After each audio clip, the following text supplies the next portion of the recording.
El Imperio Romano sabía exactamente cómo eliminar cualquier amenaza. Pero hay un caso en el que cuanto más intentaban destruir, más crecía. Todo indicaba que iba a desaparecer. No solo porque era débil, sino porque estaba completamente expuesta. Sin protección, sin derechos, sin nombre oficial, sin siquiera el derecho de existir. Al principio, los cristianos no eran perseguidos por ser peligrosos, sino por ser extraños. No participaban en los cultos públicos. Se negaban a ofrecer incienso a los dioses de Roma y, peor aún, se negaban a declarar lealtad divina al emperador. Eso, dentro de un imperio donde religión y política eran inseparables, no se veía como una elección espiritual. Se veía como traición. Y fue ahí cuando comenzaron los rumores. Se decía que se reunían en secreto por la noche, que hablaban de comer carne y beber sangre, que se llamaban entre sí hermanos, y se encontraban a escondidas. En poco tiempo, la narrativa estaba lista. Caníbales, incestuosos, una secta peligrosa que operaba en las sombras, y en Roma bastaba parecer una amenaza. No necesitabas pruebas. Necesitabas una historia convincente. Y de repente, cualquiera podía ser denunciado. Vecino contra vecino. Amigo contra amigo. Bastaba una acusación. Y la vida cambiaba completamente. Pero aún así, eso no explica lo que viene después. Porque cuando la persecución realmente comenzó, no fue silenciosa. Fue pública. Y brutal. Y entonces llegó el momento en que Roma dejó de ignorar y decidió convertir aquello en un ejemplo. Después del gran incendio de Roma, en el año 64, alguien tenía que ser culpado. La ciudad aún humeaba.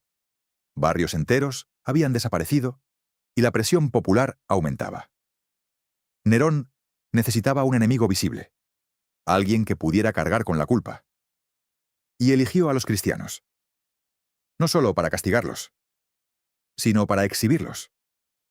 Algunos fueron cosidos dentro de pieles de animales y arrojados para ser despedazados por perros.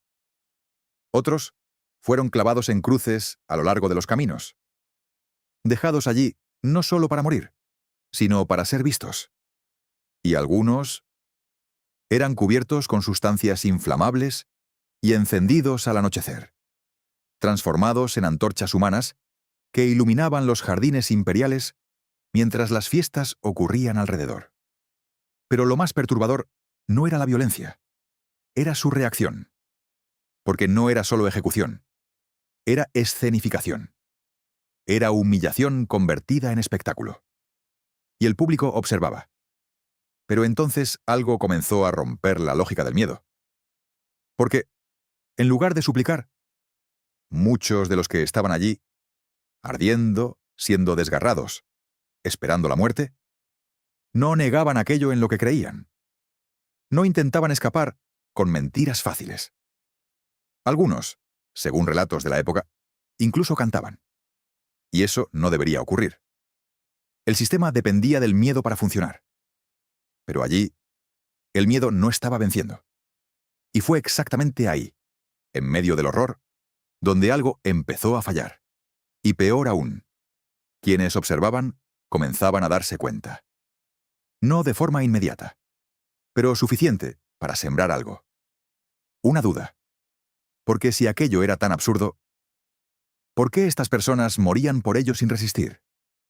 Y esa pregunta no desaparecía después del espectáculo. Crecía. Cuando matar no funcionó, Roma intentó algo aún más eficaz.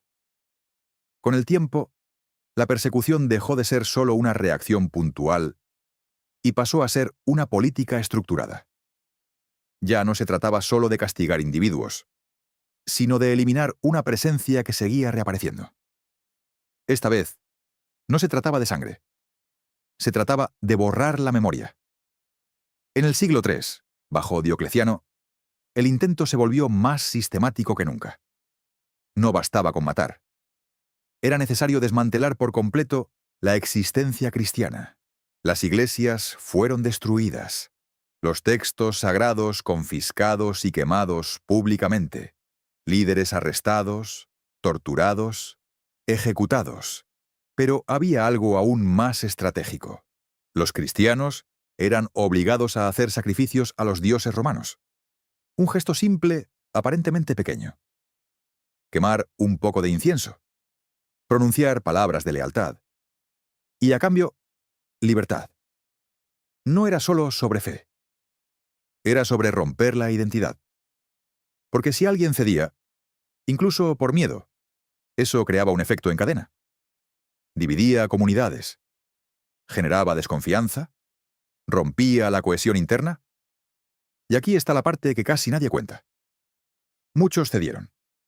Este es el punto que casi nunca se dice. No todos resistieron. Algunos eligieron vivir, aunque eso significara negarlo todo. Unos entregaron textos, otros negaron públicamente la fe para sobrevivir. Y eso creó una herida interna profunda. Pero, al mismo tiempo, otros no cedieron. Y eran esos los que seguían apareciendo en los momentos más extremos. En las prisiones, en los juicios, en las ejecuciones. Y había algo que nadie podía controlar. El efecto de eso en las personas alrededor. Porque cada intento de borrar era visto. Cada ejecución, presenciada. Cada acto de resistencia, observado. Y aquello no se comportaba como una derrota. Parecía otra cosa. Algo que, en lugar de desaparecer bajo presión, ganaba significado. Y eso comenzó a generar una sensación peligrosa para el propio sistema. Tal vez, aquello no estaba siendo debilitado. Tal vez, estaba siendo moldeado. Después de todo esto, lo que ocurrió a continuación no tiene sentido. A menos que entiendas el patrón. Entonces, sucede algo que, a primera vista, parece un giro político. Pero, al observarlo más de cerca, parece más una admisión. Constantino no destruyó el sistema romano, pero cambió la forma en que lidiaba con aquello que no podía eliminar. El Edicto de Milán no hizo que el cristianismo se volviera dominante inmediatamente, pero hizo algo quizás más importante.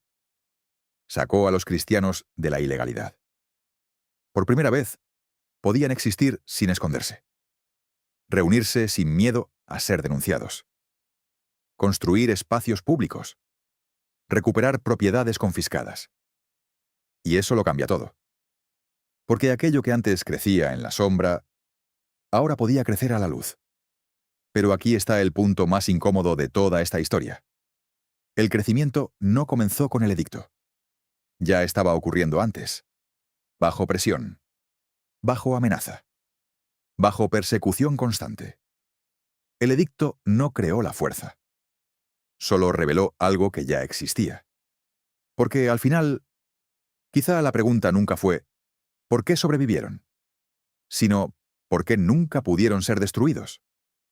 Y eso cambia completamente la lectura de la historia. Porque no fue la ausencia de persecución lo que sostuvo a la Iglesia. Fue la incapacidad de la persecución para destruirla.